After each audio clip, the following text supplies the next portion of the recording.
Hola. Buenas tardes. Buenas tardes. Good afternoon, ladies and gentlemen. Let me tell you a little secret. Death doesn't only live in Mexico. It turns out that last night, in the middle of this vast ocean, we saw her get on the cruise ship. And as any good traveler, she didn't come alone, of course. She brought flowers, delicious pan de muerto, which is a bread that Mexicans eat in November.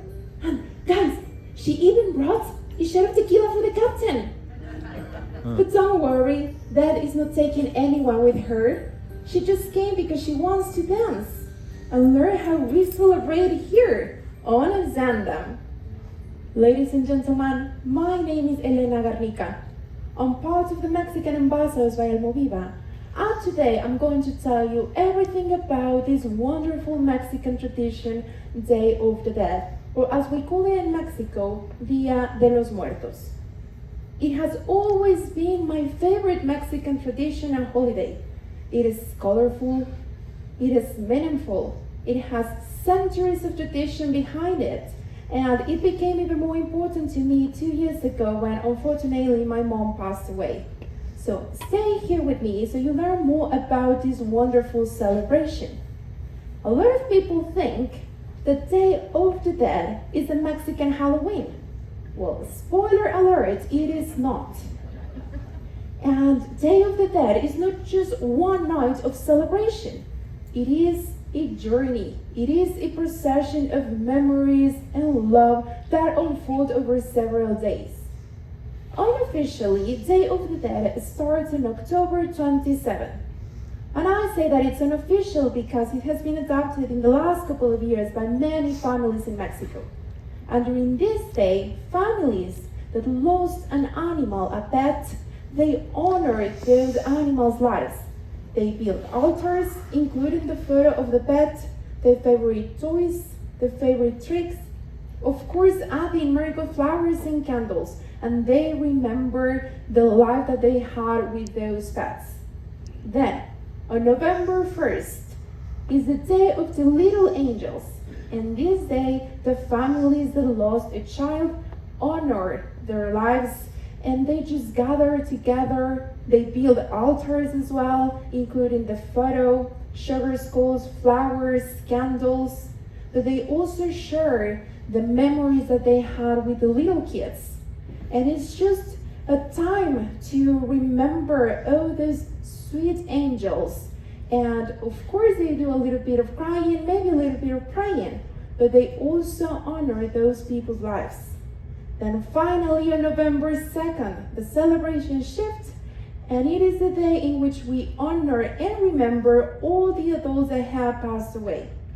During these times, the families go to cemeteries, they gather at their homes, they build altars, they also share the Mexican dishes, they also share memories that they have with that person. And remember that for us, this day is a celebration. Okay? You know, cemeteries stop being sad places during that time of the year and they become vibrant gathering places so can people reunite with their ancestors. So cemeteries in November are pretty much like a street party, but without the neighbors complaining about the noise. And guys, talking about ancestors, let me tell you the Day of the Dead was originated in pre-Columbian times, long before the Spanish arrived to Mexico to colonize it. For those Mesoamerican cultures like the Aztecs, the Mayas, the Toltecs, death was not something bad. It was just part of the cycle of time, and they shaped all the beliefs that we have now surrounding death and the afterlife.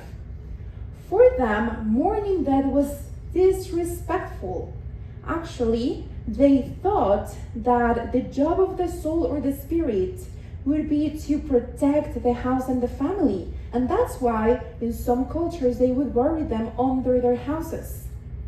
Some cultures, for example the Aztecs, they honored and celebrated the people who have died with a festival and a special ceremony that happened in the 9th month of the Aztec calendar, which was around August. So maybe you guys are wondering, well, Elena, why do you now celebrate it in November? Well, that is thanks to the Spanish. So the Spanish arrived in the 16th century and they brought with them their Catholic traditions and celebrations. And they introduced the celebration All Saints' Day, which was celebrated in Europe on November 1st, and the celebration All Souls' Day, which was celebrated on November 2nd. So eventually both traditions, both beliefs combined into what we now know as Dia de los Muertos.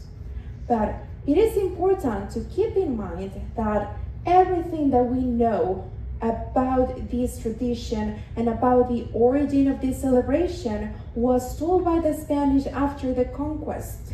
Because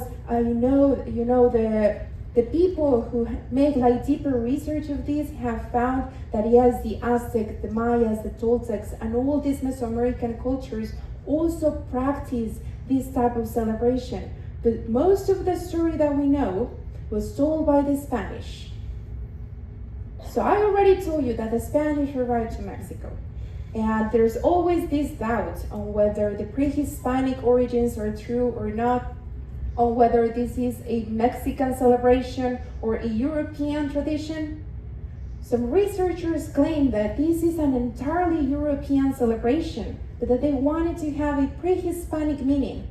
But as I said, for us, it's completely a Mexican celebration and tradition. And let me tell you guys that the ancient ceremony started when someone died, of course, which was announced by the weeping of elder women. And fun fact, nowadays, in some small regions in the country, there are still women who cry at funerals and then get paid for that. Believe it or not, and I just consider changing my job. After they announced that someone died, people would prepare the body with personal belongings, flowers, food, spiritual items, and then they would finally bury the body. This whole process would take them about 4 days. And then, every year, during 4 years in a row, people would go back to that place and honor those people's lives, bringing them flowers, candles, and again, spiritual items. And let me tell you guys that 4 years is the average time that it takes a body to decompose. But it is also the average time that it takes us to mourn a death of someone that we love. But whether the pre-Hispanic origins are authentic or not, as I said, for us it's just Mexican tradition. Why? And the fact that no other nation celebrates this day in such a magnificent way just gives credence to this belief. To try to understand the real origin of Day of the Dead, let's meet the gods of the Underworld. The Aztecs and the Mayas believed in so many gods. They had the god of the sun, the god of the rain, the god of the life. So of course they had the gods of the Underworld. So let's meet Mictlantecuhtli and Mictehuacihuatl. They were husband and wife. Their names come from the Nahuatl, which was the language spoken by the native people before the Spanish. So the word Mictlan means the land of the dead, and Tecuhtli means the Lord. So he was the Lord of the land of the dead, and she was the lady of the land of the dead. They were usually depicted as skeleton figures, but in the Aztec mythology, the skeleton figure was not something terrifying, but it just represents a renewal. And they usually had the open jaw because they just received all the souls who came to the underworld. And together, they ruled the Mictlan. For these cultures, they also believed that after someone died, the soul or the spirit needed to go through 9 different levels, overcoming different obstacles to prove the strength of that spirit and soul. And then they would finally rest in peace. Well, Mictlan was that. Mictlan was not a place of punishment. It was the last level of the underworld, so it was a place to rest. But Mictlan was not for everyone. Mictlan was only for the people who died of natural causes. People, for example, the warriors or someone who died as a sacrifice, they would go to the east and accompany the sun in the morning. Women, for example, who died during childbirth, they would go to the west and accompany the sun in the evening. Then people, for example, who died of anything related to the water and the rain, they would go to a different heaven with the god of the rain.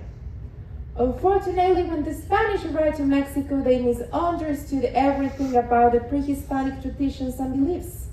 And they translated Mictlan as hell, and these gods as the devil. Guys, what is that? Ma'am, look over there. Can you see that? Over there, in the balcony. Yes, it's like Catrina herself. The dapper skeleton is here with us today. And I bet she has been spying on us this whole time.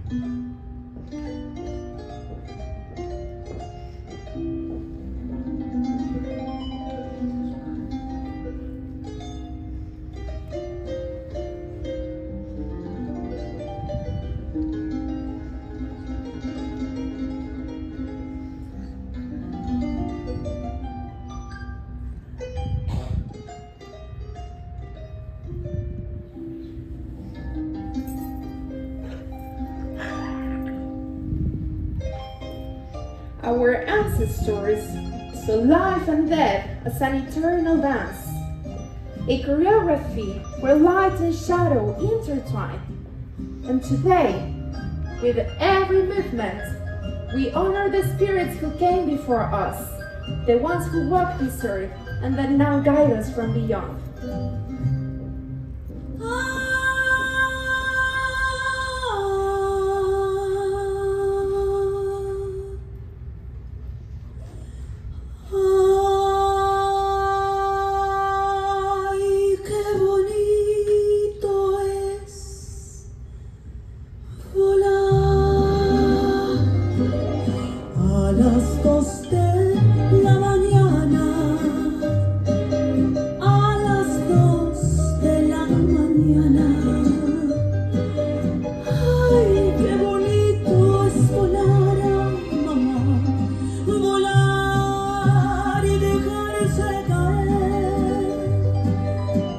Los brazos de una dama, en los brazos de una dama.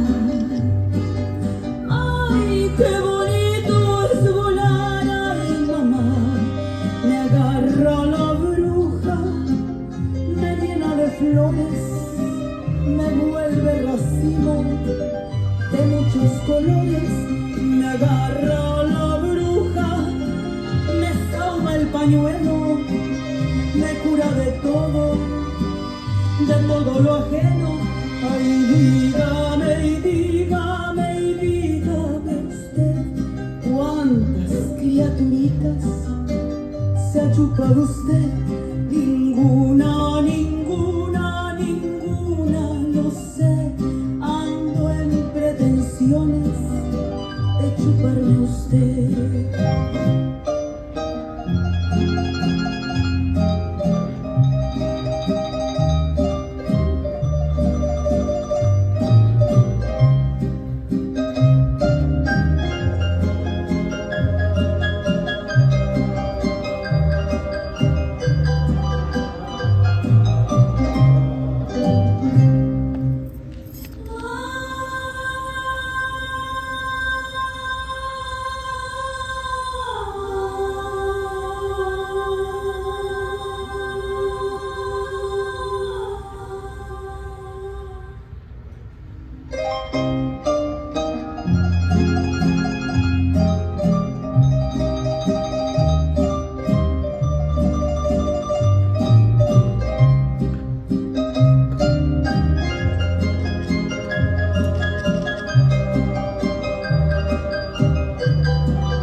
Just like the old knights, where stories were told by the fire and the music invited the souls to dance with us. Guys, this was not just a dance.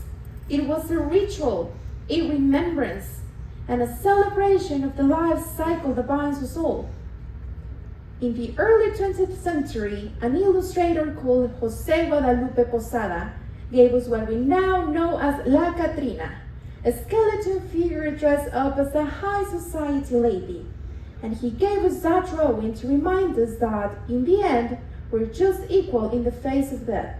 So let me tell you more about this elegant skull. Once upon a time, there was a guy called Jose Guadalupe Posada. He worked as an illustrator in the newspaper. He was originally from the same city where I am from, Aguascalientes, a beautiful small city right in the center of the country. He loved his country. He was so proud of being Mexican. But something was going on with society back then that made him really mad. And Mexicans were pretending to be Europeans. So one day, he came up with the idea of making an illustration, a drawing to make fun of them. And he created a calaca, a skeleton figure. And he called her Calaca Garbancera. Garbancera or garbancero was a term used back then to refer to a person who, despite having indigenous blood and roots, he or she would pretend to be European. So he started to use La Calaca Garbancera in all his illustrations in the newspaper, whenever he talked about ladies, politicians, bullfighters, even in crime stories. But of course, the people in Mexico were not happy about that. They didn't like the idea of using a skeleton to mock them, so they started to reject La Calaca Garbancera.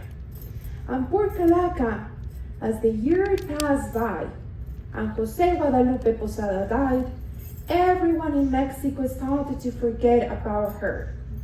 Until one day, the famous Mexican muralist Diego Rivera came. He took La Calaca Garbancera and added her into his paintings, and then he called her La Catrina. And due to Diego Rivera's fame, everyone in Mexico started to love La Catrina. Everyone started to include her. And now, since then, we always use La Catrina in everything related to Day of the Dead, or Dia de los Muertos. We always use her as a costume and in altars. Just like the story of La Catrina evolved over time, so did the story of Frida Kahlo. Have you ever heard of her? Yes. Frida Kahlo was Diego Rivera's wife. But unlike La Catrina, Frida Kahlo was not created by an illustrator. She was a real woman of flesh and bone, with real pain and real passion. And with the years, we have added a little bit of spice to her story, just like we do with everything in Mexico. And we made her into more than just a painter. We made her a symbol, an icon, a legend. And that's what legends are, aren't they? You know, a story is rooted in truth, but as they pass down through generations, we add a little bit or a lot of imagination. Think of other legends, guys. Maybe the Sleepy Hollow, El Chupacabras, or La Llorona, the weeping lady. For the ones who don't know her, La Llorona is this lady who lost her children in a river, and now she wanders between worlds crying out, "Ay, mis hijos," which means, "Oh, my children." And legend says that if you hear her cry nearby, she's actually far away. But if you hear her cry far, far away, she might just be right behind you.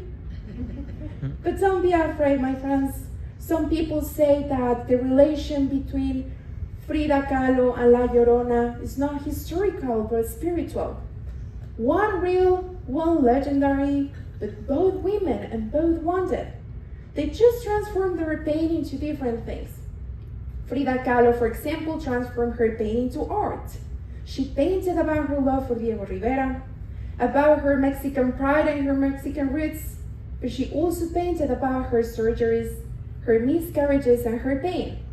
And through her art, she showed us that life and death can be together on the same canvas. La Llorona, on the other hand, she just walks with her pain. Her cry is not just for her children, but it's for every woman who has ever been hurt. La Llorona has inspired books, movies, songs, Halloween costumes, and Day of the Dead tributes. And during Day of the Dead, she's here to remind us that it's okay to be sad sometimes, that death is not always a celebration, but sometimes it is just memories soaked in tears.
Her cry echoes in the streets and canals, like an echo that reminds us that death sometimes also holds the stories of love and loss. While skulls and skeletons might be the most iconic symbol, the Day of the Dead, the true heart of this celebration is the altar. We call it ofrenda, or offering. It's not just a table, it is a sacred place and space, and for us it represents the bridge from the land of the dead to our world. There are different sizes and different types of altars. Some people just build altars with 2 tiers or 2 levels, which represent heaven and earth. Other ones make altars with 3 tiers or levels, which represent heaven, earth, and the underworld. There are bigger ones. Some of them have 7 tiers or levels, which represent the 7 different heavens for the souls in pre-Hispanic meaning, or in the Catholic religion, they represent the 7 deadly sins. It doesn't matter the size of the altar, it doesn't matter how you make it, but what it makes it special is the intention, and that you remember that person or those people who are no longer with you. So let's take a look at the items or the objects that we always include in the altar. Let's start with the water. It is important to mention that you need the 4 elements in the altar. So water, of course, represents the water element, but it's also there because it awaits a thirsty traveler's soul. So the journey from the land of the dead to our world is long, and the soul or the spirit is going to be thirsty when they finally come to our world. Then we have the sugar skulls. Our ancestors used real skulls, but now we only use them ones that are made of sugar or chocolate. They represent death itself, and we usually add the name of the person on the forehead of the little skull. Then we have the marigold flowers. I love these flowers, and we can use them in form of an arch representing the entrance of the underworld and also the entrance to our world. But you can also use them for decoration in your altar. And the scent of the flower and the color of the flower are going to help the souls and spirits to follow the path back home. Then we have the fruit. The fruit represents the earth element and it nourishes the spirit. And then we have pan de muerto, which is the bread of the dead. It's delicious. It has like an orangey flavor, but it also has a deep meaning. So it is round because it represents the cycle of life. Then on top of it, it has with the same dough, but it's formed like some bones representing death. On top of the bones, there is another small piece of dough which represents the skull, and the sugar on top represents the sweetness of life. Another important element is the salt. The salt purifies the soul. You can add the salt in just a bowl, a plate, or form the cross with the salt. Then we have the copal or the incense, and this just purifies and cleans the whole area because we only want good vibes during this time of the year. Another important element is the photo of the person. So for this, I want to ask you guys, have you ever seen the movie Coco? Yes. Do you like it? Oh yeah. It's a beautiful movie which represents the rich culture of Mexico. You might remember that in the movie Coco, the great-grandmother could not go back to the land of the dead because the boy Miguel took the photo from the altar. So yes, the photo is also a bridge between both worlds. It is not necessary that you make an altar for each person who died, but you can just make one altar and add all the photos. The other element is the cross. It is important because we believe that the souls come from all directions, so they represent the 4 cardinal points. And it's also there because now we have influence of the Catholic religion. Another important element is the personal belongings. This is what makes the altar unique. So if that person used to play an instrument, you can add that instrument, the guitar, the violin. Maybe you can add their favorite watch or the sunglasses or the perfume that reminds you of that person. Then of course we have the food. The food is really important because the same way as the soul is thirsty, they are also hungry, right? So we're gonna go back and eat their favorite dishes. So you can add Mexican dishes like tamales, tacos, pozole, but also their favorite food. Then we have the candles.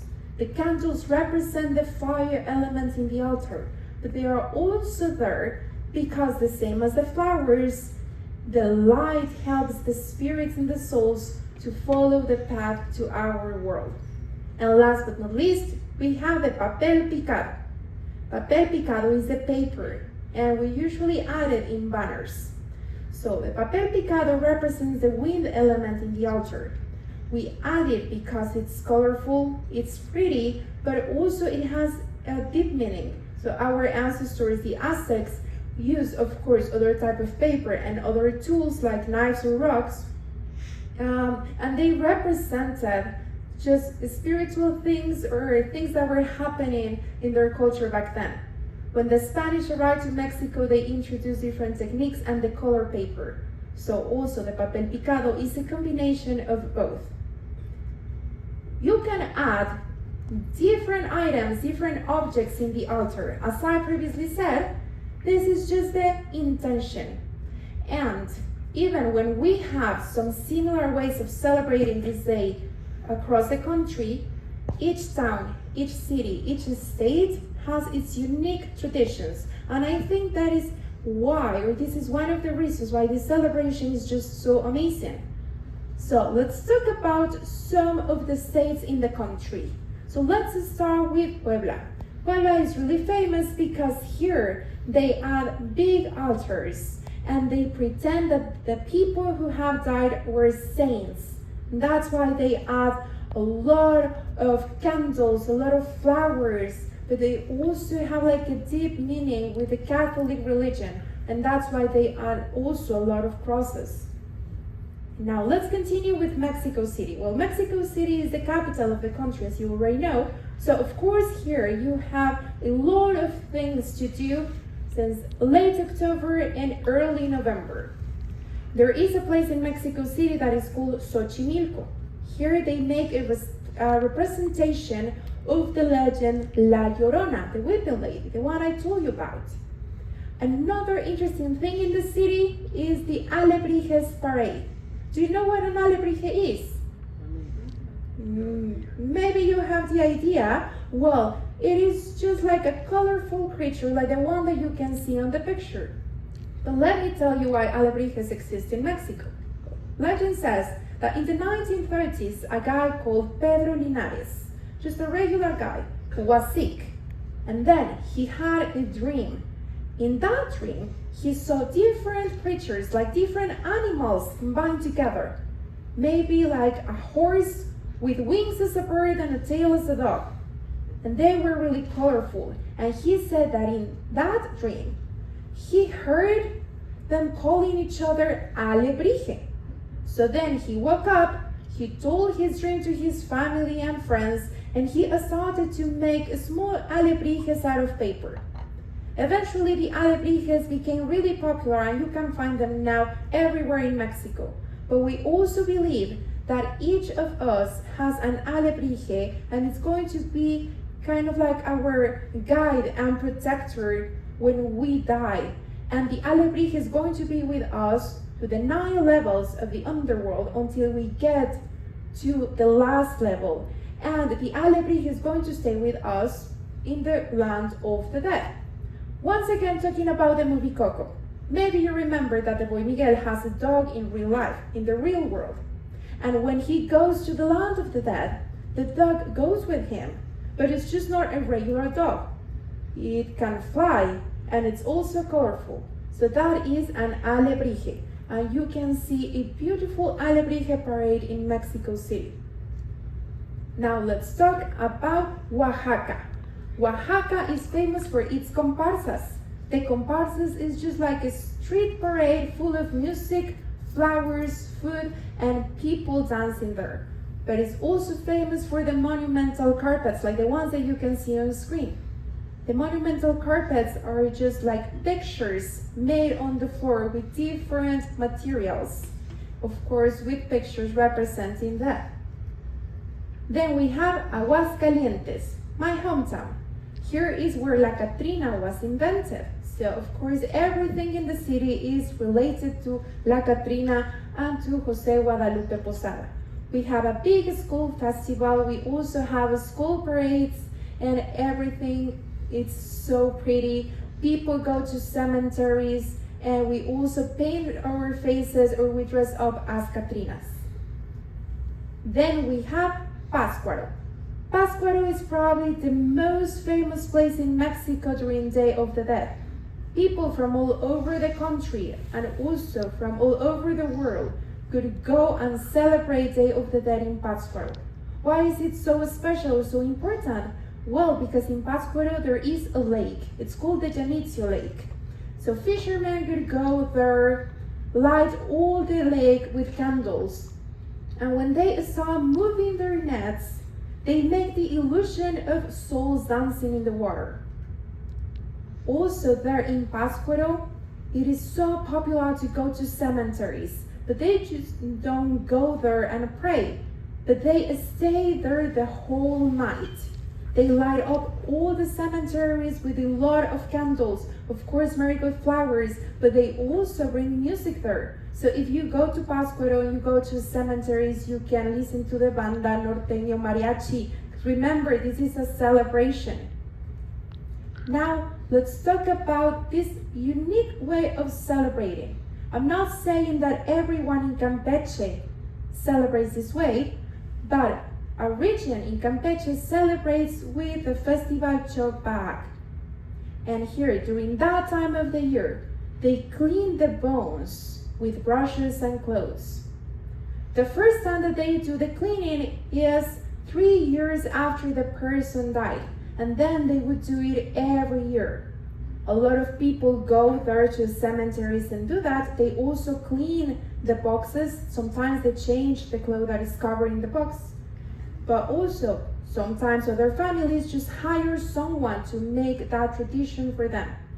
But now, unfortunately, for that region in the country, young people don't want to do that anymore. So there are only old people who are doing this tradition, and now a lot of people don't do it anymore. Then we have a big part in the country that is called La Huasteca. And 3 different states are part of La Huasteca. Here they celebrate with the name Chantolo. Chantolo, written with an X at the beginning, it is the name, or it was the name that our ancestors had for the celebration of Day of the Dead. So here also they just fill the cemeteries with candles, marigold flowers, but they have like special festivals with traditional dishes, and they also dress up as Catrinas. And last but not least, we have Yucatan. In Yucatan, they celebrate with the name Sanatixan. Here, they include the traditional dishes of Yucatan, which are so delicious. So they include all that food in the altar. And in Mérida, the capital city of Yucatan, they have the Paseo de las Ánimas, which is a parade where people paint their faces and they walk all together to the cemetery. So as you can see, we have some things that are pretty much the same all across the country, but in some places, as Campeche, they have unique ways of celebrating. But today, and during Day of the Dead, all of Mexico celebrates, from north to south. And souls return and we open the doors to welcome them. But guys, remember that here there's no sorrow. Here there's music, tequila, flowers, and lots of partying. And as every good Mexican knows, when I say party, we mean we dance, even with that itself. Oh, hello! Si eso de estar vivo no es algo, luego se muere uno, se muere.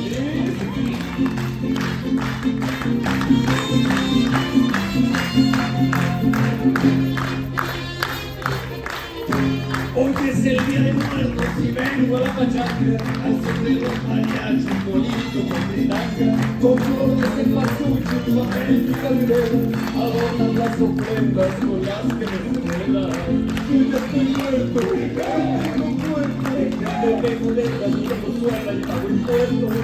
Yo ya estoy muerto, muerto, pero ya me regaron, ya me rezaron, me jalonas al panteón. Oh my gosh, just look at her. I warn you that souls return, but some are really flirty.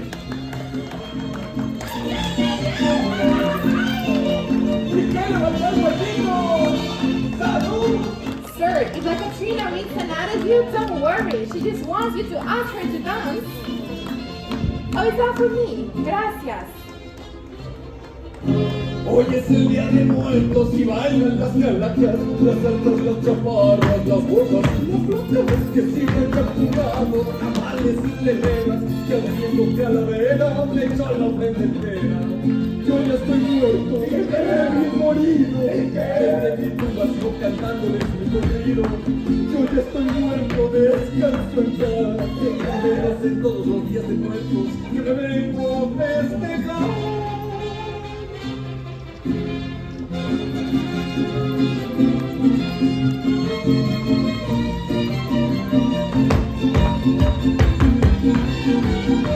Hoy es el día de muertos y vengo a la pachanga, al son de los mariachis me vengo a festejar. Ya, vámonos, compadre, ya no se pase de vino.